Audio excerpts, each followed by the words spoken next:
তো আজকে আমাদের আলোচ্য বিষয় হচ্ছে ভেক্টর অন্তরীকরণ বা ভেক্টর ডিফারেন্সিয়েশন। আশা করি তোমরা এই টপিকটি সম্পর্কে একবারে নতুন, তোমাদের ধারণা নেই বললেই চলে। সো আমরা একবারে পুরো বেসিক থেকেই শুরু করি।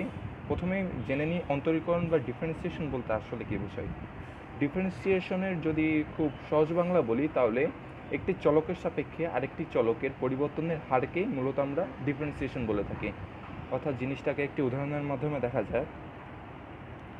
সাপোজ ধরি f of x equal to x square, এটাকে আমরা y equal to x square লিখতে পারি। অর্থাৎ স্বাধীন চলক এক্স স্কোয়ারের এবং অধীন চলক ওয়াই। অর্থাৎ এক্সের মান পরিবর্তন করলে আমাদের এক্সের মানের পরিবর্তনের সাপেক্ষে ওয়াইয়ের মানও পরিবর্তিত হয়। জিনিসটাকে যদি আমরা একটু গ্রাফিক্যালি দেখি,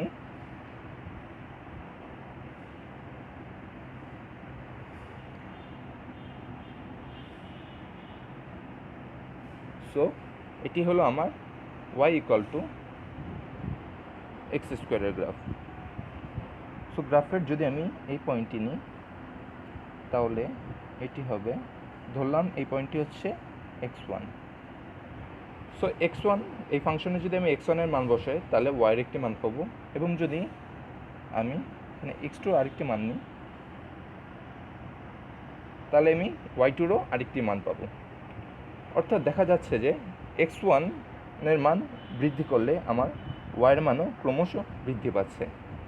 ডিফারেন্সিয়েশনের মাধ্যমে আমরা মূলত এই যে আমরা এক্সের মান পরিবর্তন করছি, এই পরিবর্তনের সাপেক্ষে ওয়াইয়ের মানের যে পরিবর্তন হবে সেটি মূলত আমরা বের করে থাকি। জিনিসটাকে যদি আরও ভালোভাবে বুঝতে চাই তাহলে বলা যায়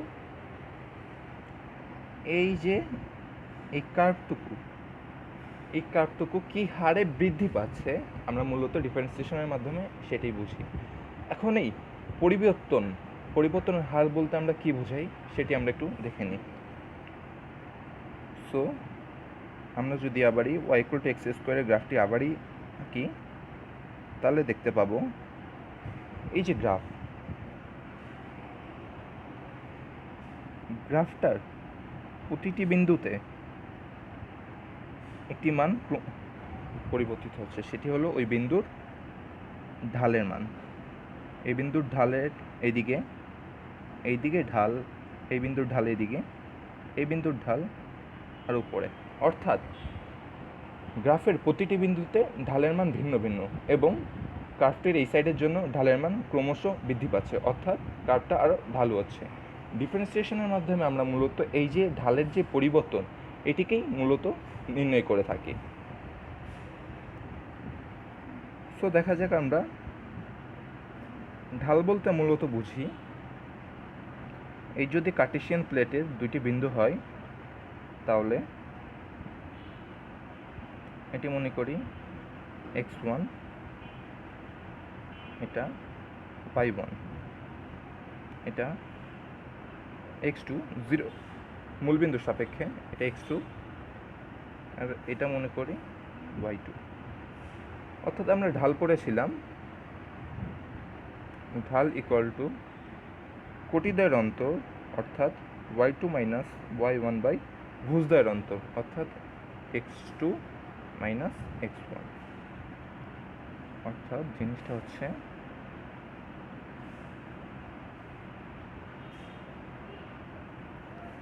এই জিনিসটা এক্স অক্ষের ধনাত্মক দিকের সাথে যে কোণ তৈরি করে তার ট্যানজেন্ট মানকেই আমরা মূলত ঢাল বলে থাকি। অর্থাৎ এইটুক হলো del y by del x. অর্থাৎ এখানে tan theta equal to del y by del x. এখন আমরা এই গ্রাফে কেমনে ওই বিন্দুগুলোর ঢাল নির্ণয় করব সেটি দেখা যায়।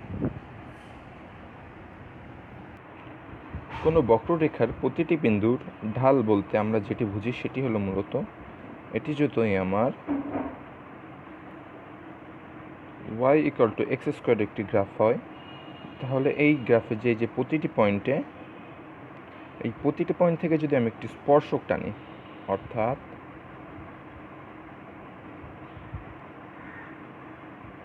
এই স্পর্শকটা নিই, এই স্পর্শকটি এক্স অক্ষের ধনাত্মক দিকের সাথে যে কোণ উৎপন্ন করে তার ট্যানজেন্ট মানটি হলো এই গ্রাফের জন্য ওই পয়েন্টের ঢাল। অর্থাৎ যদি এ পয়েন্ট হয়, এ পয়েন্টের জন্য আমার ঢাল হবে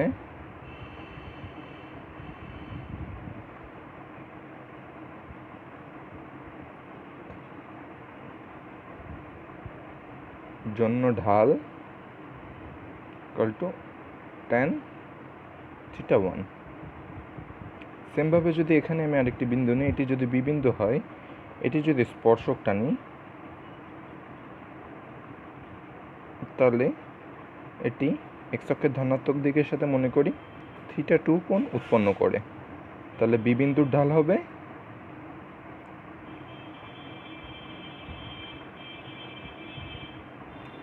tan θ2। আবারই আমরা y = x² গ্রাফটি নিলাম।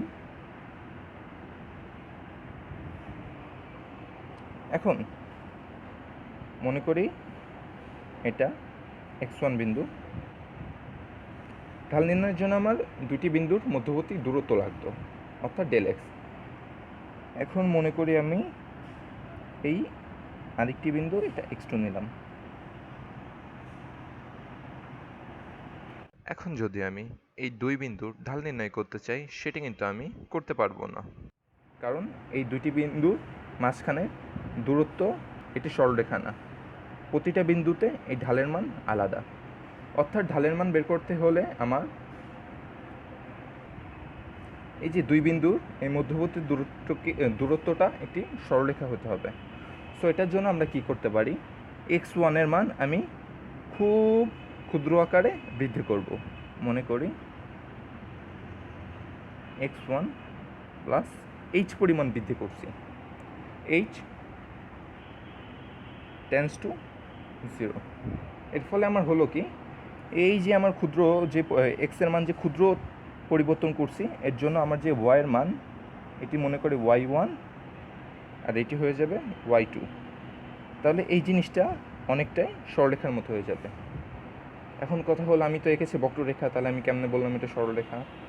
জিনিসটাকে বোঝানোর জন্য আমি যদি এই একটি কার্ভ আঁকি, তাহলে যদি এই দুইটা বিন্দু নিই, মনে করি এ বি, তাহলে এই যে এ আর বি বিন্দুর মধ্যবর্তী যে বক্রতা, এদের দূরত্ব যদি আমি আরও কমিয়ে আনি, অর্থাৎ বিন্দুটা এখন এখানে নিয়ে আসলাম বি বিন্দু, সো তাহলে আমার দেখা গেল এ ও বি বিন্দুর মধ্যকার যে বক্রতা, সেটা কিন্তু আরও কমে গেছে।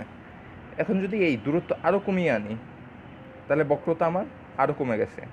এখন যদি এই দূরত্ব কমাতে ক্রমশ এর খুব কাছাকাছি নিয়ে যাই, অর্থাৎ এ ও বি বিন্দু প্রায় পাশাপাশি রাখি, তাহলে কিন্তু এই মধ্যবর্তী দূরত্বর আমি একটি সরলরেখা পেয়ে যাব। ঠিক এই কাজটি আমি এই গ্রাফে করছি। এক্সের মান খুব ক্ষুদ্রতম বৃদ্ধি করছি, অর্থাৎ h টেন্ডস টু 0।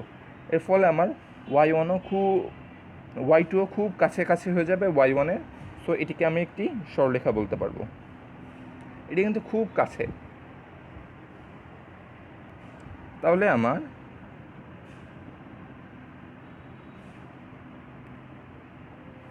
এইটুক হচ্ছে আমার y-এর পরিবর্তন, অর্থাৎ y2 মাইনাস y1, আর এইটুক হচ্ছে আমার x-এর পরিবর্তন,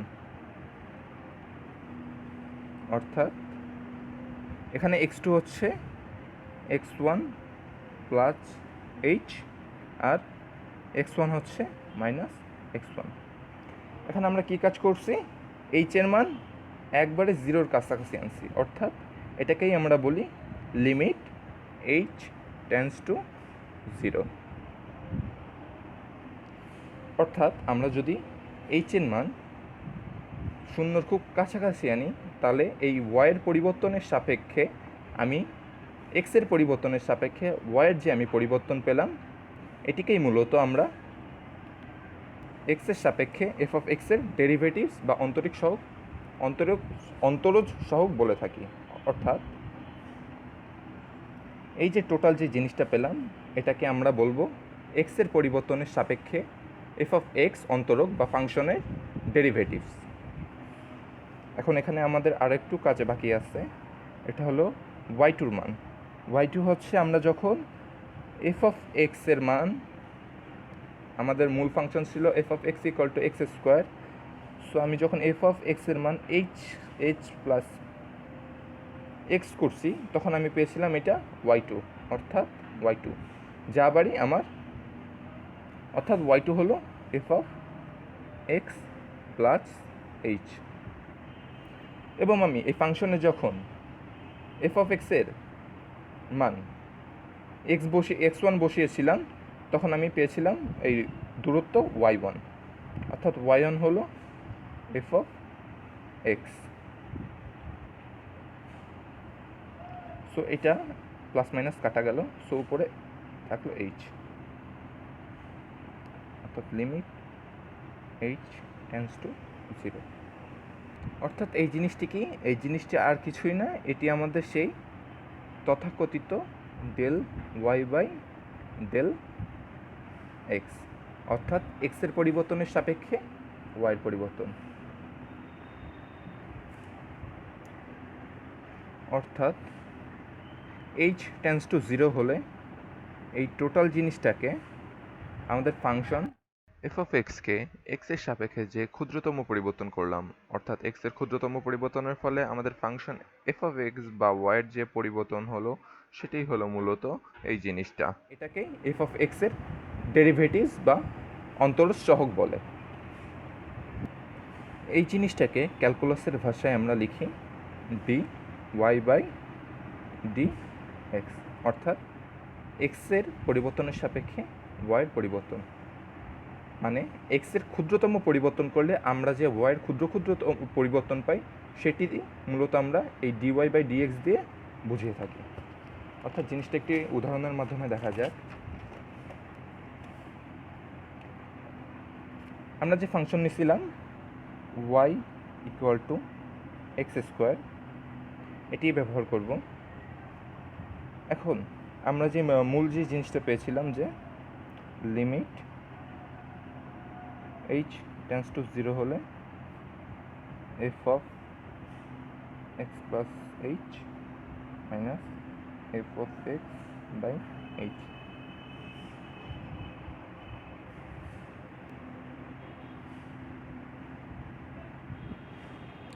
এখন আমরা এক্স সমান এক্স প্লাস এইচ বসাই, তাহলে আমি যদি এক্স সমান এক্স প্লাস এইচ বসাই, তাহলে আমার এফ অফ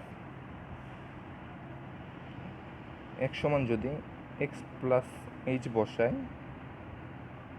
তাহলে আমার f of x plus h হবে এক্স প্লাস এইচের হোল স্কোয়ার।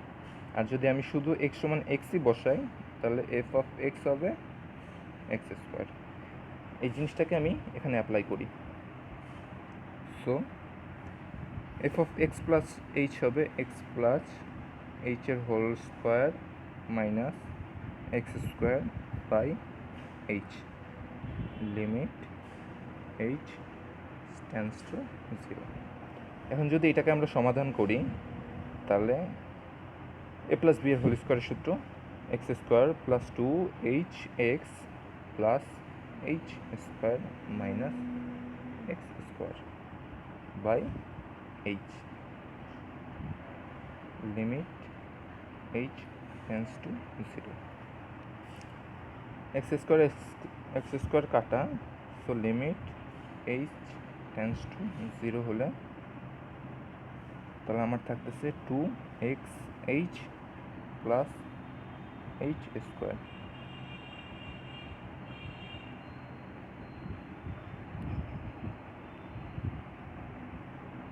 সো এখন আমি এইচ কমন নেব।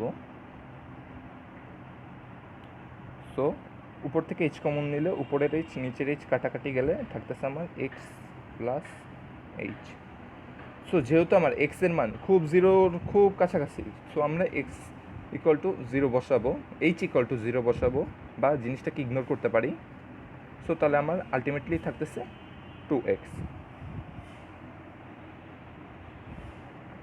এটাকে আমি বলেছিলাম এই জিনিসটাকে আবারই dy বাই ডিএক্স আকারেও লেখা যায়। সো এখন যদি আমি সেই অন্তরীকরণ বা ডিফারেন্সিয়েশন করি এক্স স্কোয়ারের, so d y by dx y equal to x square, so d dx by x square. So অন্তরীকরণ করলে এই যে উপরে যে পাওয়ার থাকে সেটা সামনে চলে আসে এবং এর একঘাত করে কমে যায়। সো 2 - 1 1, যা দুটোই সমান। অর্থাৎ আমার যে ডিফারেন্সিয়েশনে যে এখানে যে আমি ফর্মুলাটা ইউজ করছি সেটা হলো,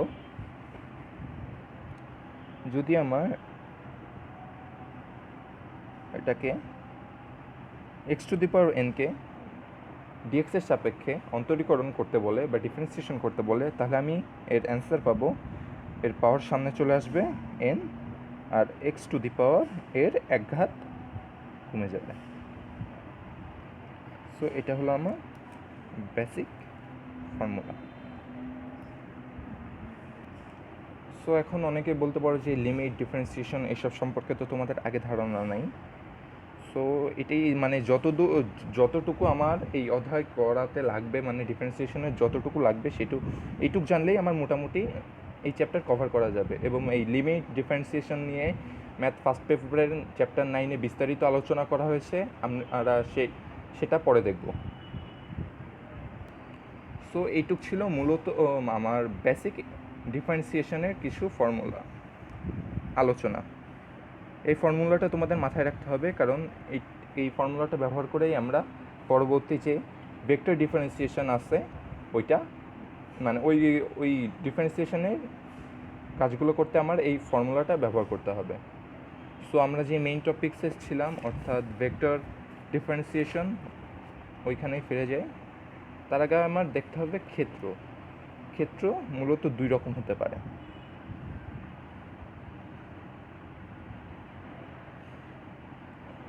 এক হচ্ছে স্কেলার ক্ষেত্র,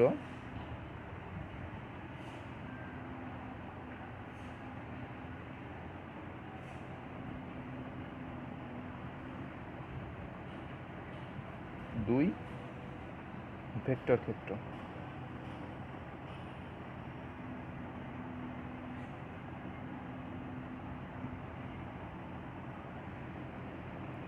জিনিসটা একটি উদাহরণের মাধ্যমে দেখা যাক। সো আমি মনে করি phi equal to x y z equal to, এটি একটি ফাইয়ের 3 চলক বিশিষ্ট একটি ফাংশন দেওয়া রয়েছে। মনে করি এটা 3xy plus 4yz plus 2zx।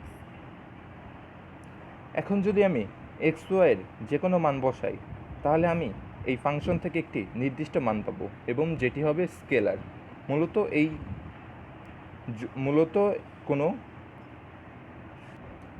এই ফাংশনের সাথে সংশ্লিষ্ট যে রাশিগুলো রয়েছে এগুলো যদি স্কেলার হয়, এখানে দেখা যাচ্ছে যে কোনো দিক বা আই ক্যাপ, জে ক্যাপ বা কি ক্যাপ নাই, অর্থাৎ কোনো দিকের উল্লেখ নাই।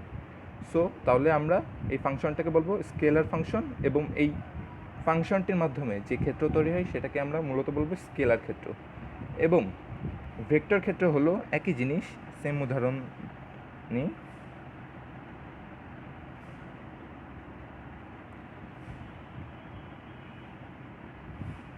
জাস্ট এর সাথে দিক অ্যাড করে দিলাম।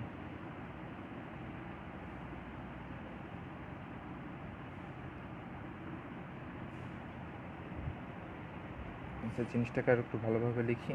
x5 3xy i cap plus 4yz j cap plus 2,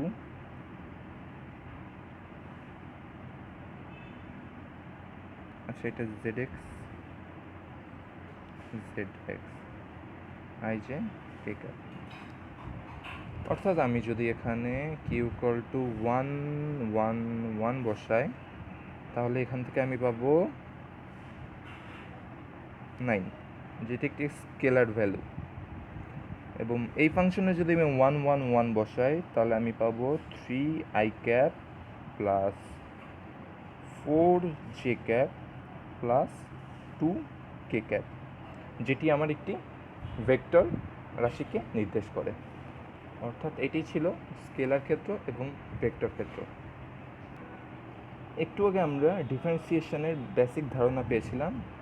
so আমার এই ভেক্টর ডিফারেন্সিয়েশনের ক্ষেত্রে আমার আংশিক অন্তরীকরণ বা পার্শিয়াল ডিফারেন্সিয়েশন এই কনসেপ্টটা কাজে লাগবে। এখন আমরা দেখি নিই পার্শিয়াল ডিফারেন্সিয়েশন বা আংশিক অন্তরীকরণ জিনিসটা কি।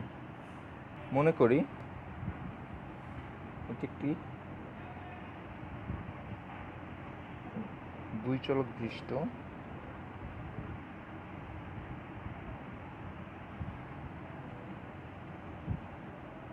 সমীকরণ। এখন যদি আমরা এই ফাংশনকে ডিএক্স এর সাপেক্ষে অন্তরীকরণ বা আংশিক অন্তরীকরণ করতে চাই, তাহলে আমার উত্তর যেটি আসবে সেটি হলো d dx into f of x y d dx equal to x square plus d by dx to x y plus d dx by square. So আংশিক অন্তরীকরণের আমার মূল কনসেপ্ট হলো আমি যেই চলকটির সাপেক্ষে অন্তরীকরণ করব সেটি বাদে যদি আমার ফাংশনে অন্য কোনো চলক থাকে সেটিকে আমরা কনস্ট্যান্ট ধরে নেব। অর্থাৎ এখানে ডিএক্সের সাপেক্ষে আমি এক্স স্কোয়ারকে অন্তরীকরণ করতেই পারি, কারণ এটি একই চলক। সো আমরা যেরকম অন্তরীকরণ শিখছিলাম ওইভাবেই করব। এক্স স্কোয়ার উপরের পাওয়ার সামনে চলে আসবে এবং এর একঘাত কমে যাবে। এবং এখন যেটি বললাম যে যেই চলক থাকবে সেটি বাদে অন্য যে কোনোই চলক থাকুক না কেন সেটিকে আমরা কনস্ট্যান্ট হিসাবে ধরে নেব। অর্থাৎ আমি যদি এখন এই পার্টটুকুকে ডিফারেন্সিয়েশন করতে চাই তাহলে আমার টু তো অলরেডি কনস্ট্যান্ট এবং আংশিক অন্তরীকরণের সংজ্ঞা অনুসারে আমাকে ওয়াইকেও কনস্ট্যান্ট ধরতে হবে। শুধু আমার ডিফারেন্সিয়েশন করার মতো এই এক্সটুকুই পড়ে থাকবে। সো আমি ফার্স্টে এই কাজটুকু করি, 2y সামনে নিয়ে আসলাম, ডি ডিএক্স বাই এক্স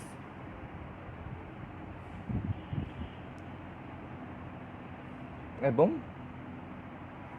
এইখানে যেহেতু কোনো এক্স নাই তাহলে এটি টোটালটা একটি কনস্ট্যান্ট। সো কোনো কনস্ট্যান্ট জিনিসের ডিফারেন্সিয়েশন করলে সেটি শূন্য হয়। কী করে শূন্য হয় সেটি যদি অল্প করে দেখিয়ে দিই। যদি মনে করি ডি ডিএক্স এক্সের সাপেক্ষে আমি ধরলাম সি একটি কনস্ট্যান্ট, একে আমি ডিফারেন্সিয়েশন করব। এর সাথে যদি আমি এক্স ইকুয়াল টু 0 ধরে নিই তাহলে তো কারো সমস্যা নেই, কারণ সির সাথে 1 গুণ আছে ধরে নিলাম এবং এক্স টু দি পাওয়ার 0 মানে 1। সো আমি আমার কথা অনুযায়ী কনস্ট্যান্ট বাইরে বের হয়ে আসবে এবং এর পাওয়ার হচ্ছে 0 গুণ আকারে আসবে এবং এর একঘাত কমে যাবে। অর্থাৎ 0 - 1 = -1। কিন্তু আমার এই রাশিটুকুর সাথে 0 গুণ আকারে আছে। সো টোটাল জিনিসটা আমার 0ই হয়ে যাচ্ছে। অর্থাৎ আমরা যদি কোনো কনস্ট্যান্ট কিছু ডিডিএক্স করি বা অন্তরীকরণ করি তাহলে তার উত্তর আসে 0। তাহলে এটি এখানে আমার আর একটু কাজ বাকি আছে। সো এটার উপরে 1 আছে, পাওয়ার 1 যদি সামনে চলে আসে আর একঘাত কমালে 0, x⁴ 1। অর্থাৎ 1 যদি সামনে আসে এর সাথে যদি গুণ হয় তাহলে এটা 2y থাকে। অর্থাৎ আমার অ্যান্সার আসতেছে 2x প্লাস 2y। অর্থাৎ আমরা যদি এই ফাংশনটিকে এক্সের সাপেক্ষে আংশিক অন্তরীকরণ করি তাহলে আমার অ্যান্সার আসবে এটি। আরেকটি উদাহরণ দেখা যাক।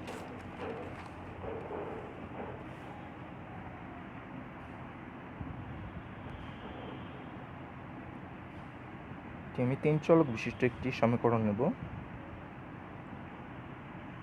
x³ plus y³ plus z³ plus 2z² xy plus x³ y plus yz plus xz। এই জিনিসটাকে আমরা ডিএক্সের সাপেক্ষে আংশিক অন্তরীকরণ করতে পারি, বা ওয়াইয়ের সাপেক্ষে আংশিক অন্তরীকরণ করতে পারি, বা জেডের সাপেক্ষে আংশিক অন্তরীকরণ করতে পারি। আমি উদাহরণের জন্য এক্সের সাপেক্ষে এই টোটাল ফাংশনটার অন্তরীকরণ আংশিক অন্তরীকরণ করছি। So d by dx f of x y z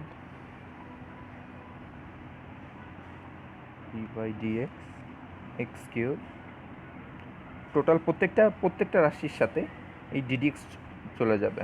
d by dx y cube d by dx z cube plus d by dx 2z square x y plus d by dx x cube y plus d by dx y z plus d by dx x z. So যদি আমি প্রথমটুক করি তাহলে আমি পাবো এর পাওয়ার সামনে চলে আসবে, ঘাত সামনে চলে আসবে এবং এক ঘাত কমবে। সো 3 সামনে আসলো, এটা যদি এক ঘাত কমে তাহলে এক্স কিউব হয়ে যাবে স্কোয়ার, 3x স্কোয়ার থাকলো। এখন আমি ডিএক্সের সাপেক্ষে টোটাল ফাংশনটার আংশিক অন্তরীকরণ করছি, অর্থাৎ আংশিক অন্তরীকরণের সংজ্ঞা অনুসারে যেই চলকটির সাপেক্ষে আমি ফাংশনের অন্তরীকরণ করব সেটি বাদে অন্য যে কোনো চলক থাকুক সেটিকে আমি কনস্ট্যান্ট ধরে নেব। অর্থাৎ আমি এখানে যেহেতু ডিএক্সের সাপেক্ষে অন্তরীকরণ করছি তাহলে ওয়াই এখানে আমার অবশ্যই কনস্ট্যান্ট ধরে নিতে হবে। অর্থাৎ যদি আমি এক্সের সাপেক্ষে কোনো কনস্ট্যান্টকে ডিফারেন্সিয়েশন করি তাহলে আমি তার উত্তর পাই 0, যেটি আমরা কিছুক্ষণ আগেই দেখেছি। সো সেম একই, ডিএক্সের সাপেক্ষে জেড কিউ হচ্ছে আমার কনস্ট্যান্ট, সো 0। এখন আমার এখানে 2z স্কোয়ার এক্স ওয়াই আছে, যার মধ্যে 2z স্কোয়ার ওয়াই হলো আমার কনস্ট্যান্ট। সো কনস্ট্যান্ট জিনিসটাকে আমি বাইরে বের করে আনবো এবং এক্সের সাপেক্ষে ডিডিএক্স করলে আমার উত্তর 1 আসে। সো আমার টোটাল থাকতেছে এখানে 2z স্কোয়ার ওয়াই। এখানে যদি আমি এখানে হলো আমার ওয়াই কনস্ট্যান্ট, সো ওয়াই ডিডিএক্সের বাইরে চলে আসবে এবং যদি আমি এক্স কিউবকে ডিফারেন্সিয়েশন করি তাহলে আমার আসবে 3x স্কোয়ার। সো আমার টোটাল থাকতেছে 3y এক্স স্কোয়ার। এখানে কোনো এক্স নেই, সো এই টোটালটাই কনস্ট্যান্টের ডিফারেন্সিয়েশন করলে 0 এবং এখানে আমার এক্স জেড আছে। সো এক্স যেহেতু আছে সো এই কনস্ট্যান্টকে বাইরে আনবো এবং এক্সকে ডিএক্সের সাপেক্ষে ডিফারেন্সিয়েশন করলে 1 থাকে। সো আমি যে টোটাল যে মেন অ্যান্সার পাবো সেটা হচ্ছে 3x square plus 2z square y plus 3y x square plus z. এটি হলো আমার এই ফাংশনের আংশিক অন্তরীকরণের অ্যান্সার।